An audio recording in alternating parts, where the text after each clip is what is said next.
Hello বন্ধুরা, তো কেমন আছো সবাই? তো আমরা আজকে প্ল্যান করি আমরা বেলুড় মঠ যাব।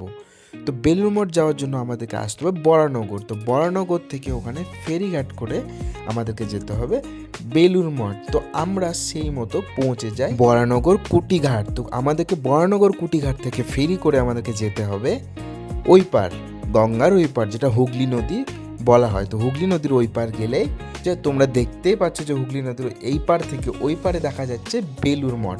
তো এই পার্কে বলা হয় বেলুড় মঠ ফেরিঘাট। তো আমাদেরকে এখান থেকে বেশি ট্যুর লাগে না, হাঁটা পথে মাত্র 5 মিনিট লাগে। তোমরা যদি ওখান থেকে বেরো, ওখান থেকে বেরিয়ে একটু হেঁটেই যদি ডান দিকে তাকাও, ডান দিক দিয়ে যে রাস্তাটা যাচ্ছে ওটা সোজা তোমাদেরকে বেলুড় মাঠের মেন গেটে, মেন এন্ট্রান্সে নিয়ে যাবে। এই হচ্ছে সেই গেট। তো তোমরা এখান থেকে ভেতরে চলে যাবে। তো আমাদের সাথে এখানে একটা কাহানি হয়ে যায়। তো যে কাহানিটা হয় সেই কাহিনিটা জানার জন্য তোমাদেরকে পুরো ব্লগটা দেখতে হবে। সেই ব্লগের লিঙ্ক আমি কমেন্টে দিয়ে দেবো, আমি ডিসক্রিপশনে দিয়ে দেবো। তোমরা গিয়ে আমার ব্লগটা চেক আউট করতে পারো। হ্যাঁ, জানি আমি নতুন নতুন ব্লগ বানাচ্ছি, তাই ভুল ত্রুটি তো প্রচুর আছে, কিন্তু তোমরা যদি সাপোর্ট করো আস্তে আস্তে সেগুলো হয়তো আমি ঠিক করে ফেলতে পারবো, কারণ আমি এখনও ঠিকভাবে এডিট বা অনেক কিছুতেই আমার ত্রুটি হচ্ছে।